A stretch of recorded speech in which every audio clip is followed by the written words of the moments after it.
Friends, आज मैं आपको पार्ट 9 पढ़ाऊंगी विशेषण हिंदी ग्रामर का। बच्चों, पक्षियों में मोर सबसे सुंदर होता है। इसके पंख बहुत सुंदर और लंबे होते हैं। उन पर चांद जैसी आकृति बनी होती है। इसके पंखों का रंग जामुनी, हरा, नीला होता है। वर्षा ऋतु में ये अपने पंख फैलाकर नृत्य करने लगता है और तेज़ तेज़ बोलने लगता है। उपयुक्त वाक्यों में रंगीन शब्द मोर संज्ञा की विशेषता बता रहे हैं। ये विशेषण शब्द हैं जो ब्लू पेन से लिखे हुए हैं, वो सारे विशेषण शब्द हैं। जो शब्द संज्ञा या सर्वनाम की विशेषता बताते हैं वे विशेषण कहलाते हैं। उसके बाद है हमारा विशेष। विशेष क्या होता है? विशेषण जिन शब्दों की विशेषता बतलाता है उन्हें विशेष कहते हैं। जैसे देखिए, सुंदर लिखा है, विशेषण है। मोर क्या है? विशेष। मतलब सुंदर, मोर कैसा है? सुंदर है। तो किसकी विशेषता बता रहा है? मोर की। तो मोर जो है वो विशेष हो गया और सुंदर जो है वो विशेषण हो गया। इसी तरह मोटा आदमी दिया है। मोटा क्या है? विशेषण है और आदमी विशेष हो गया। उसके बाद है विशेषण के भेद। विशेषण के 4 भेद होते हैं। पहला गुणवाचक विशेषण, दूसरा संख्यावाचक विशेषण, तीसरा परिमाणवाचक विशेषण तथा चौथा संकेतवाचक विशेषण। पहला हम पढ़ेंगे गुणवाचक विशेषण। ये क्या होता है? वे शब्द जो संज्ञा या सर्वनाम शब्दों के गुण, दोष, आकार, रंग, रूप, अवस्था आदि को बताते हैं गुणवाचक विशेषण कहलाते हैं। जैसे गुलाबी फूल, मतलब फूल है, किस कलर का है? गुलाबी। सुंदर तोता, तोता है तो कैसा है वो? सुंदर है। काली कोयल, कोयल कैसी होती है? काली होती है। मतलब ये सब इनके गुण हैं। गुण तो हमको समझ में आते हैं ना, अच्छाई, बुराई, रंग, रूप, ये सब बताना जो है वो गुण कहलाता है। फिर आता है हमारा संख्यावाचक विशेषण। संख्यावाचक से तो आप समझ ही गए होंगे, संख्या मतलब नंबर। जो हमें नंबर बताते हैं वो विशेषण संख्यावाचक विशेषण कहलाते हैं।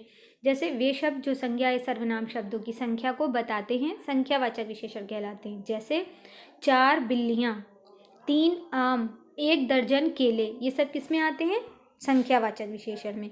उसके बाद आता है हमारा परिमाणवाचक विशेषण। परिमाण का मतलब होता है माप, तौल, मतलब किसी चीज़ को नापना, तौलना।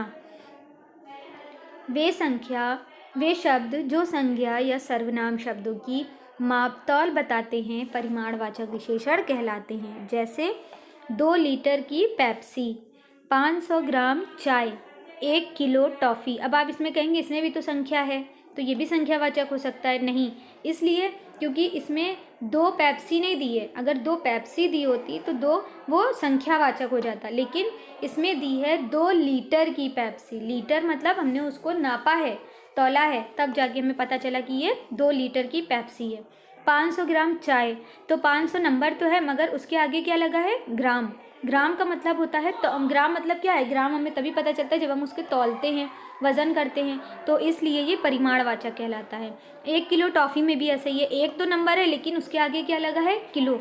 जैसे आपने संख्यावाचक में पढ़ा था, डायरेक्ट नंबर के आगे जो संज्ञा थी वो दे दिया गया था। जैसे कि 3 आम, 4 बिल्लियाँ, तो 4 के आगे डायरेक्ट बिल्लियाँ दे दिया गया। यहाँ 1 टॉफ़ी तो नहीं दी गई है। अगर 1 टॉफ़ी, 2 टॉफ़ी इस तरह दी होती तो ये भी संख्यावाचक में आता, लेकिन किलोग्राम और लीटर, मीटर, ये सब जिसमें आ जाता है वो परिमाणवाचक विशेषण हो जाता है।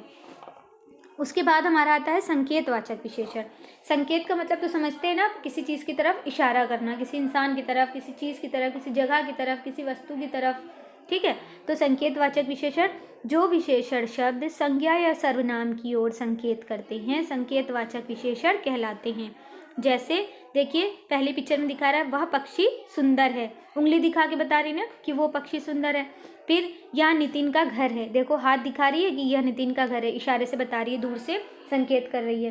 वे लोग घूमने जा रहे हैं, जो लोग जा रहे हैं उनकी तरफ इशारा करके वो बच्चा बता रहा है कि ये लोग घूमने जा रहे हैं।